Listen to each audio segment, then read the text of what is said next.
여러 해 동안 사용해온 컴퓨터가 사라지고 있습니다. 그 화면, 아이콘, 창, 클릭하는 메뉴들이 모두 배경으로 밀려나고 있습니다. 이제 그것들은 700억 달러 규모의 트랜지스터 블랙박스로 대체되어 점점 더 많은 결정을 대신 내리고 그때마다 에너지 비용까지 치르게 합니다. 엔비디아는 단순히 새로운 칩을 출시하는 것이 아닙니다. 그들은 GPU에서 했던 것을 CPU에도 적용하려고 하며 마이크로소프트가 이제 열쇠를 넘겼습니다. 이제 매장 선반에 놓여있는 노트북은 더 이상 전통적인 의미의 컴퓨터가 아닙니다.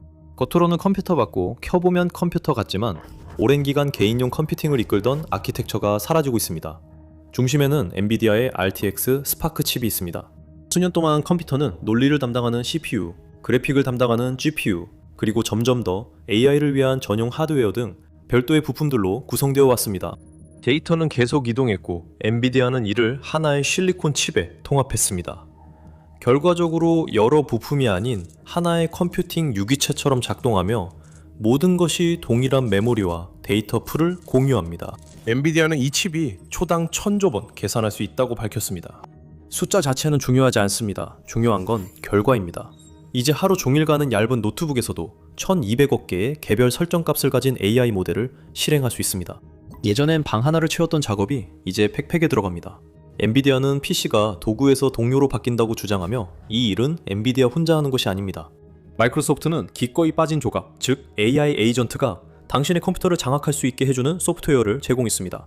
이 소프트웨어는 당신의 앱 전반을 지켜보고 당신이 요청하기도 전에 행동합니다. 데스크톱, 아이콘, 그리고 평생 사용해온 파일과 폴더들은 여전히 그 자리에 있습니다. 하지만 이제 더 이상 그것들이 주도권을 쥐고 있지 않습니다. 두세대에 걸쳐 CPU는 개인용 컴퓨팅의 중심에 있었습니다. 이제는 단지 조연에 불과합니다. 그리고 지구상의 거의 모든 컴퓨터 안에 이름이 새겨져 있던 그 회사는 이 전쟁에서 여러분의 데스크톱에서 진 것이 아닙니다. 훨씬 더 큰 곳에서 패배한 것입니다. 30년간 인텔은 디지털 세계의 중심이었으며 인텔 칩은 사무기기부터 여러분이 열어본 거의 모든 웹사이트 뒤에 대형 서버팜까지 모두 구동했습니다. 만약 컴퓨팅의 심장이 있다면 그건 인텔이었습니다. 하지만 그 기반이 무너졌습니다.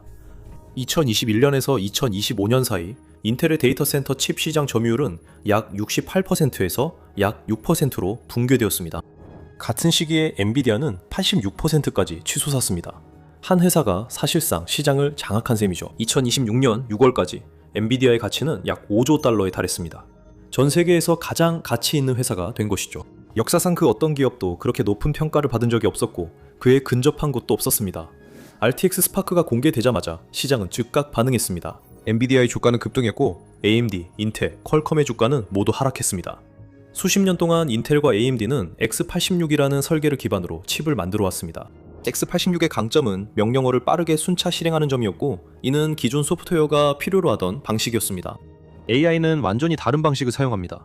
긴 명령어 체인을 실행하는 대신 엄청난 양의 간단한 수학 연산을 한 번에 수행합니다. 이 부분에서 엔비디아가 앞서 나갈 수 있었습니다. 엔비디아 그래픽 칩은 원래 수천 개 문제를 동시에 처리하도록 설계되어 비디오 게임 렌더링에 적합합니다. AI가 컴퓨팅의 핵심이 되었을 때 엔비디아는 변할 필요가 없었습니다. 미래는 이미 그에 맞게 최적화되어 있었고 인텔은 이를 위협으로 보고 반격했습니다. 인텔은 AI 가속기를 출시하며 경쟁을 시도했지만 수년간 노력에도 불구하고 격차는 오히려 더 벌어졌습니다. 수십 년간 업계를 선도하던 회사는 이제 따라잡으려 애쓰고 있었습니다.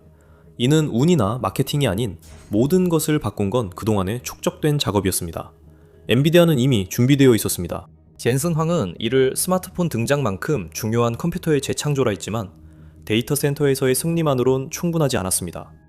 당신의 책상 위에 있는 컴퓨터까지 장악하기 위해 엔비디아는 다른 것이 필요했습니다. 바로 통제력이었죠.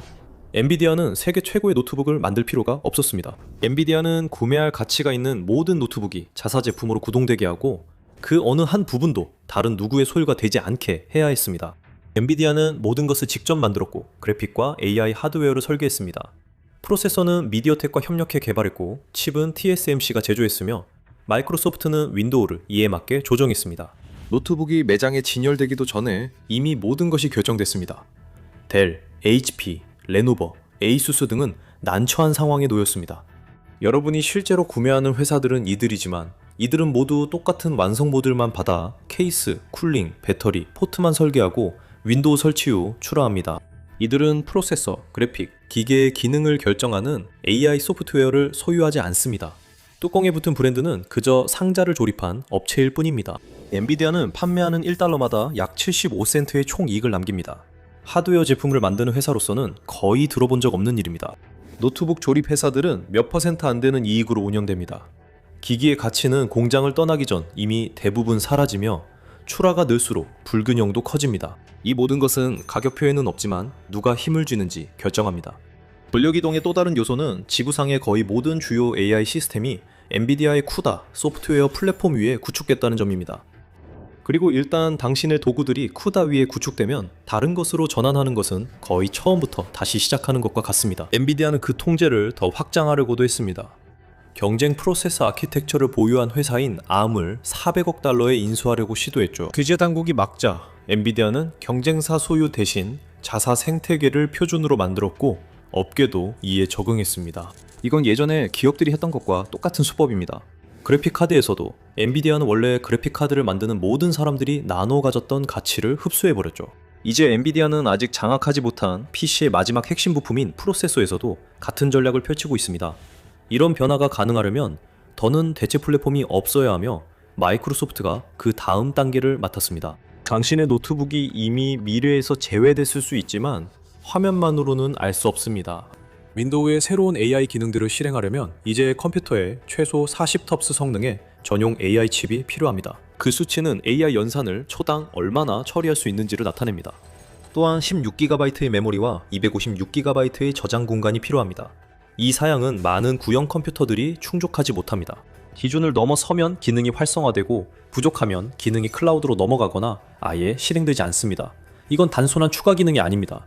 말하는 동안 실시간 번역, 기기에서 직접 이미지 생성, 더 똑똑해진 검색 옵션, 그리고 지금까지의 모든 작업을 되짚어 볼 수 있는 기억 기능 같은 기능들입니다. 마이크로소프트가 요구하는 하드웨어 없이는 기능이 작동하지 않습니다. 기준이 발표됐을 때 그 기준을 충족한 칩은 인텔이 아닌 ARM이었고 업계는 ARM으로 이동하기 시작했습니다. 엔비디아와 파트너들은 이미 이 기반에 있었고 이는 우연이 아니었습니다. 마이크로소프트는 2025년 10월 윈도우 10 지원을 종료했습니다. 그것만으로도 원하든 원하지 않든 많은 사람들이 새로운 제품을 사도록 큰 물결을 일으켰습니다. 그 결과는 대규모 리프레시였으며 업계가 수년 만에 겪은 최대의 강제 하드웨어 교체였습니다. 이 기준을 가장 쉽게 충족한 기기는 엔비디아 설계 기반 제품들이었습니다. X86용 옛 프로그램은 이 새 칩에서 직접 실행되지 않습니다. 윈도우는 프리즘 계층을 통해 실시간 번역으로 프로그램을 여전히 열 수 있게 합니다. 하지만 실행 속도가 느리고 하드웨어 성능을 모두 활용하지 못합니다. 예전 소프트웨어는 얹혀 돌아가는 셈입니다.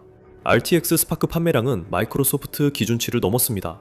기준치는 40탑스지만 엔비디아는 이 칩이 1000탑스를 넘는다고 합니다. 이는 윈도우 요구치의 20배 이상으로 이것이 핵심입니다. 이 칩은 오늘날의 기능만 간신히 충족하도록 만들어진 게 아닙니다. 그 이후에 올 것들을 위해 설계된 거죠.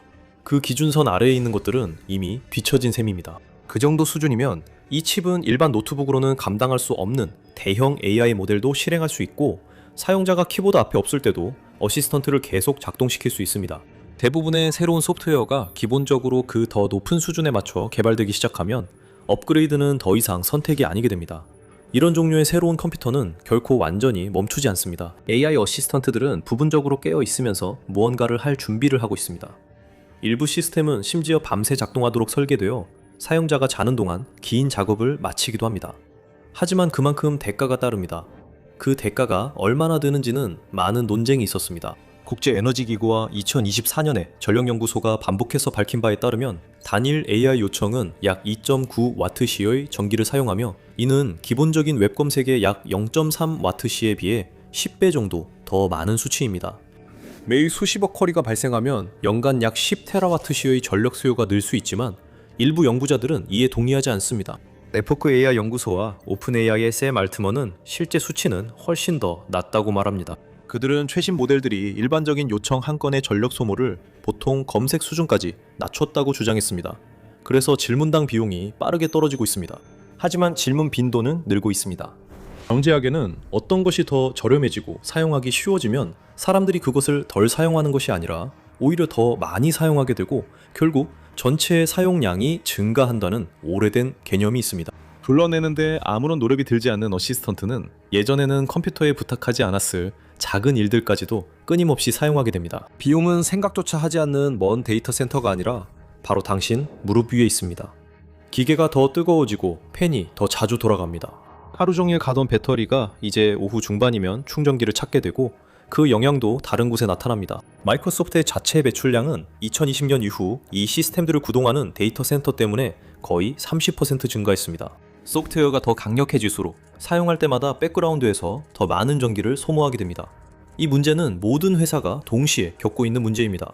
전통적인 프로세서는 규칙을 따르는 데 매우 뛰어납니다. 명령을 하나씩 순서대로 처리하면서 명확하게 예 또는 아니오로 결정을 내립니다. 이 방식은 스프레드시트나 항공권 예약처럼 순차적 작업에 적합했습니다. 그러나 현대 인공지능은 깔끔한 단계로 생각하지 않고 추측으로 작동합니다.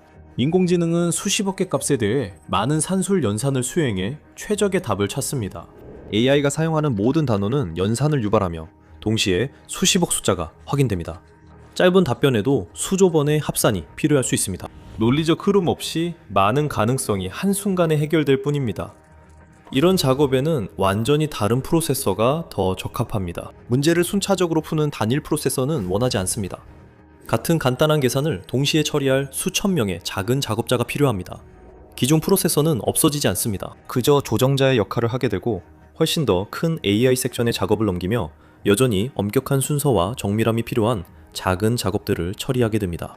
몇 개의 계산을 순차적으로 처리하는 대신 수천 개의 계산을 병렬로 실행하는 것이 모든 작업을 창고가 아니라 노트북에서도 가능하게 만드는 이유입니다. 기계가 초론하면 그 일을 하던 사람도 변합니다. 오랫동안 컴퓨터를 쓴다는 건 어디에 무엇이 있는지 아는 것이었습니다. 프로그램을 열고 폴더를 뒤지며 메뉴를 클릭해 직접 설정했습니다. 이 새로운 기기 어시스턴트는 이런 과정을 없애기 위해 만들어졌으며 시간이 지나면 기억합니다. 어제 작업을 기억하고 완수에 필요한 도구를 선택해 결과물을 제공합니다. 당신이 앉기 전 어시스턴트는 이미 메시지를 정리하고 답장을 작성하며 다음 중요한 일을 준비했을 수 있습니다. 예전에는 직접 탐색해야 했던 창으로 가득한 데스크톱이 이제는 백그라운드에서 처리됩니다. 완전히 통제권을 잃는 것은 아닙니다. 여전히 어떤 단계든 거부할 수 있습니다. 사라지는 것은 예전 시대를 정의한 눈에 보이는 통제입니다. 파일 위치, 실행 중인 것, 기계의 행동 이유를 아는 것이죠. 생각을 담당하는 칩은 항상 아무도 들여다볼 수 없는 닫힌 상자였습니다. 이제는 그 칩과 소통하는 방식마저도 닫혀버렸습니다. 사람들이 컴퓨터 작동 원리를 이해할 필요가 점점 줄어듭니다. 사용하지 않는 기술은 결국 잊혀집니다. 2024년이나 2025년 초 애산 노트북은 이미 유물과 같습니다. 열어보면 여전히 작동 방식을 볼 수 있고 직접 설정도 변경할 수 있습니다. 노트북 제어 파일을 직접 편집할 수 있었고 그 노트북은 당신의 것이었고 당신의 명령을 따랐습니다. 하지만 RTX 스팍 칩은 모든 작업을 밀봉된 상자 안에서 처리합니다. 모든 추론은 고정된 규칙이 아닌 확률에 따릅니다. 소프트웨어는 엔비디아와 마이크로소프트 두 회사의 과점 아래 있습니다.